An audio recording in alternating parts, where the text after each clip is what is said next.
দিনের শুরুটা যদি হয় পাকিস্তানের, বাকি সারা দিনটাই যেন হবে বাংলাদেশের। মিরাজ লিটনের দুর্দান্ত কামব্যাকে দারুণভাবে প্রত্যাবর্তন করে। প্রথম ভাগে ভুতুরে ব্যাটিংয়ের পর শেষ ভাগে বাংলাদেশ পেল স্বস্তি। লিটন দাসের রাজস্বিক সেঞ্চুরিতে ঠিক পথে ফেরে বাংলাদেশ। সেঞ্চুরির আক্ষেপ থাকলেও মেহেদী হাসান মিরাজ দেখান দুর্দান্ত ব্যাটিং। প্রথম টেস্টের পর এবারও জয়ের সুবাস পাচ্ছেন টাইগার। আসসালামু আলাইকুম সুপ্রিয় দর্শক বন্ধুরা, এবার এজন্য এক নতুন বাংলাদেশের নতুন লড়াই শুরু করেছেন বাংলাদেশের ক্রিকেটাররা। হারার আগে হারতে নেই, তা যেন একের পর এক প্রমাণ করে যাচ্ছেন। দর্শক বন্ধুরা, পাকিস্তানের বিপক্ষে মাত্র 30 রানে 6 উইকেট পড়ে যাওয়ার পর বাংলাদেশের অবস্থান কোথায় ছিল, অথচ মেহেদী হাসান মিরাজ এবং লিটন কুমার দাস যেন একেবারে যোদ্ধা হয়ে বাংলাদেশকে কাদের কিনারে থেকে একেবারে ভালো একটি অবস্থানে নিয়েছেন।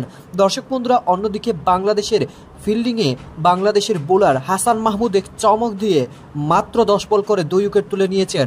দর্শক বন্ধুরা, চলুন দেখে নেই বাংলাদেশের বর্তমান অবস্থা কোথায়। তাহলে কি এই টেস্টও জয়ের মুখোমুখি হয়ে পড়েছে বাংলাদেশের মাটিতে? আগের দিনের 2 ওভার দারুণভাবে সামাল দিল। আজ শুরুতেই কঠিন বিপর্যয়ে পড়ে বাংলাদেশ, কিন্তু মাঝের পথটা শুধুই মিরাজ আর লিটনের। দুজনের ব্যাটিং দৃঢ়তার কাছে অসহায় হয়ে পড়ে স্বাগতিক বোলিং লাইন আপ। দলের বিপর্যয় সামাল দেওয়ার পাশাপাশি হারতে যাওয়া ম্যাচটাকে পুনরায় নিজেদের দিকে নিয়ে আসেন এই দুইজন। প্রথম ইনিংসে পাকিস্তানের নেয়া 274 রানের জবাবে ব্যাট করতে নামেন টাইগার 2 ওপেনার সাদমান ইসলাম আর জাকির হাসান। দ্বিতীয় দিনে বিনা উইকেটে 10 রান নিলেও এদিন শুরুতেই বিদায় নেন দুজন। পরপর দুইবার জীবন পেলেও একই ভুলের বলি হয়ে 16 বলে মাত্র 1 রান করে বিদায় নেন ওপেনার জাকির হাসান। সঙ্গী হারিয়ে মাত্র 1 ওভার টিকতে পেরেছেন সাদমান ইসলাম। খুররম শাহজাদের দ্বিতীয় শিকার হয়ে তিনি ফেরেন 10 রান করে। অন্যদিকে ব্যর্থতার ধারাবাহিকতা বজায় রেখে মাত্র 4 রান করে সাজ করে ফেরেন অধিনায়ক নাজমুল হোসেন শান্ত। আগের ম্যাচে অর্ধশতক করলেও এদিন মুমিনুলের ব্যাট থেকে আসে মাত্র 1 রান আর মুশফিক করেন 3 রান। দলের এমন বিপর্যয়ে দায়িত্ব নিতে ব্যর্থ হন সাকিব আল হাসান। টাইগার অলরাউন্ডারের কাছ থেকে আসে মাত্র 2 রান। এদিকে 26 রান তুলতে 6 উইকেট হারানো বাংলাদেশের সামনে উকি দিচ্ছিল লজ্জার রেকর্ডের, কিন্তু তখনই দলে ত্রাতা হয়ে হাজির হন লিটন কুমার দাস আর অলরাউন্ডার মেহেদী হাসান মিরাজ।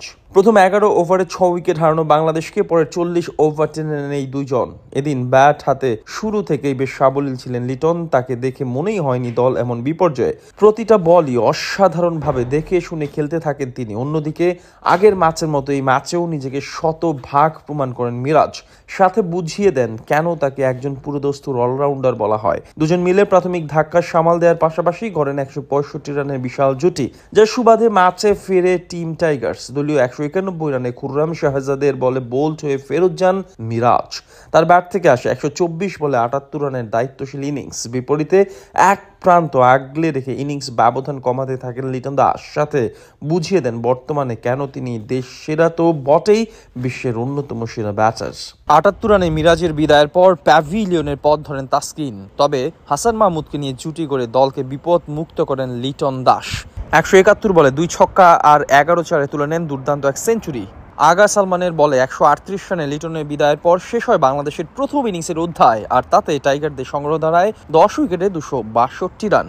এর আগে রাওয়ালপিন্ডিতে প্রথম দিনে কোনো বল মাঠে না গড়ালেও দ্বিতীয় দিন টস হেরে আগে ব্যাট করতে নামে পাকিস্তান, যেখানে ওপেনার সাইম আইয়ুব, অধিনায়ক শান মাসুদ আর অলরাউন্ডার সালমান আলী আগার অর্ধ শতকের উপর ভর করে 274 রান সংগ্রহ করে স্বাগতিকরা। বিপরীতে বল হাতে ক্যারিয়ারে 10মবারের মতো 5 উইকেট শিকার করেন মেহেদী হাসান মিরাজ আর তাসকিন আহমেদ নেন 3 উইকেট। জবাবে ব্যাট করতে নেমে বাংলাদেশের এমন পারফরমেন্সের পর বলা চলে দুই দলই এখন সমানে সমান। তাই দ্বিতীয় ইনিংসে যদি টাইগার ব্যাটাররা আবারও কামব্যাক করে এবং কোনো মতো ম্যাচটি ড্র করে, তাহলেই পাকিস্তানের মাটিতে ইতিহাস গড়ে সিরিজ জেতার সুযোগ রয়েছে সাকিব মুশফিকদের। ব্যাটিংয়ের ক্লান্তি তখনও হাসান মাহমুদের চোখে মুখে। দ্বিতীয় ইনিংসের দ্বিতীয় ওভারে বোলিংয়ে ডাকলেন অধিনায়ক নাজমুল শান্ত, আর এসেই বড় উপহারটা দিলেন এই পেসার। পাক ওপেনার আব্দুল্লাহ শফিককে ফেললেন নিজের জালে। উইকেটের পেছনে লিটনের ক্যাচে হাসানের উইকেট। উল্লাসে ফেটে পড়ে বাংলাদেশ। প্রথম টেস্টের পর এবারও জয়ের সুবাস পাচ্ছেন টাইগাররা। সেই সুবাস আরও বাড়ে হাসানের আরও একটা উইকেটে, নাইট ওয়াচম্যান শেহজাদের বিদায়ে। দিনের প্রথম ভাগে ভুতুরে ব্যাটিংয়ের পর শেষ ভাগে বাংলাদেশ পেল স্বস্তি। লিটন দাসের রাজস্বিক সেঞ্চুরিতে ঠিক পথে ফেরে বাংলাদেশ। সেঞ্চুরির আক্ষেপ থাকলেও মেহেদী হাসান মিরাজ দেখান দুর্দান্ত ব্যাটিং। মাত্র ২৬ রানে ৬টা উইকেট হারানোর পর ১৯১ রান পর্যন্ত লিটন মিরাজ জুটি সুরক্ষিত রাখেন বাংলাদেশকে। মিরাজ লিটন জুটিতে ১৬৫ রান। দুর্দান্ত ব্যাটিং করতে থাকা মিরাজ হঠাৎ বিদায় নেন। প্রথম ম্যাচের মতো এই ম্যাচেও তার সঙ্গী হয় সেঞ্চুরি মিসের আফসোস। ১২৪ বল থেকে ১২টা ৪ আর একটা ছক্কায় মিরাজ করেন ৭৮ রান। মিরাজের বিদায়ের পর লিটনের জন্য কাজটা আরও কঠিন হয়ে পড়ে। তাসকিন সঙ্গ দিতে না পারলেও আরেক পেসার হাসান মাহমুদ ঠিকই ব্যাট হাতে দাঁড়িয়ে যান লিটনের সাথে। হাসানকে সঙ্গী করে সেঞ্চুরি তুলে নেন লিটু। প্রথম ম্যাচে 50-র পর এবার তার ব্যাটে ৩ অঙ্কের ম্যাজিক্যাল ফিগার। এমন সাফল্যে ড্রেসিং রুম থেকে গ্যালারি সবখানে ফেরে স্বস্তি। চাপে পড়া বাংলাদেশ উল্টো পাকিস্তানকে চাপে ফেলে দেয়। সেঞ্চুরির পরও দারুণ ব্যাটিং করতে থাকেন লিটন। এদিকে ৫১টা বল মোকাবিলা করে দারুণ সঙ্গ দেন হাসান মাহমুদও। তবে একটা পর্যায়ে গিয়ে থামতে হয় লিটনকে। বিদায়ের আগে ২২৮ বল মোকাবিলা করে ১৩ ৪ ও ৪টা ছক্কায় লিটন করেন ১৩৮ রান। ড্রেসিং রুমে করতালিতে লিটনকে বরণ করে নেয় গোটা দল। লিটনের বিদায়ের পর ২৬২ রানে গুটিয়ে যায় বাংলাদেশ। এরপর ১২ রানে পেছনে থেকে দ্বিতীয় ইনিংসে বোলিংয়ে নামে বাংলাদেশ। তবে শুরুতেই হাসান মাহমুদের জোড়া উইকেট, ফলে এগিয়ে থেকেই দিন শেষ করে বাংলাদেশ। চতুর্থ দিনে তারা জয়ের খোঁজে নামবে মাঠে। দিনের প্রথম ভাগে ভুতুরে ব্যাটিংয়ের পর শেষ ভাগে বাংলাদেশ পেল স্বস্তি। লিটন দাসের রাজস্বিক সেঞ্চুরিতে ঠিক পথে ফেরে বাংলাদেশ। সেঞ্চুরির আক্ষেপ থাকলেও মেহেদী হাসান মিরাজ দেখান দুর্দান্ত ব্যাটিং। মাত্র ২৬ রানে ৬টা উইকেট হারানোর পর ১৯১ রান পর্যন্ত লিটন মিরাজ জুটি সুরক্ষিত রাখেন বাংলাদেশকে। মিরাজ লিটন জুটিতে ১৬৫ রান। দুর্দান্ত ব্যাটিং করতে থাকা মিরাজ হঠাৎ বিদায় নেন। প্রথম ম্যাচের মতো এই ম্যাচেও তার সঙ্গী হয় সেঞ্চুরি মিসের আফসোস। ১২৪ বল থেকে ১২টা ৪ আর একটা ছক্কায় মিরাজ করেন ৭৮ রান। মিরাজের বিদায়ের পর লিটনের জন্য কাজটা আরও কঠিন হয়ে পড়ে। তাসকিন সঙ্গ দিতে না পারলেও আরেক পেসার হাসান মাহমুদ ঠিকই ব্যাট হাতে দাঁড়িয়ে যান লিটনের সাথে।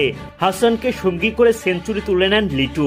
প্রথম ম্যাচে 50-র পর এবার তার ব্যাটে ৩ অঙ্কের ম্যাজিক্যাল ফিগার। এমন সাফল্যে ড্রেসিং রুম থেকে গ্যালারি সবখানে ফেরে স্বস্তি। চাপে পড়া বাংলাদেশ উল্টো পাকিস্তানকে চাপে ফেলে দেয়। দর্শক বন্ধুরা, আপনারা হয়তো পুরো ভিডিও দেখে এবং সেই সাথে এই সকল কথাবার্তাগুলো শুনে অবশ্যই বুঝতে পেরেছেন এবার যেন এক নতুন বাংলাদেশ নতুনভাবে শুরু করেছেন বাংলাদেশের ক্রিকেটাররা।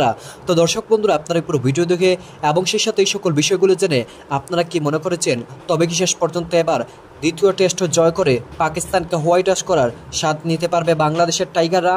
এবং সেই সাথে মেহেদী হাসান মিরাজ এবং লিটন কুমার দাস, হাসান মাহমুদরা যেভাবে ফাইট করেছে তা এক ঐতিহাসিক হয়ে থাকবে। তো দর্শক বন্ধুরা, আপনারা পুরো ভিডিও দেখে এবং সেই সাথে এই সকল বিষয়গুলো জেনে আপনাদের কাছে কেমন লেগেছে অবশ্যই কমেন্ট করে জানিয়ে দিবেন। তো দর্শক বন্ধুরা, ভালো থাকুন, সুস্থ থাকুন, আল্লাহ হাফিজ।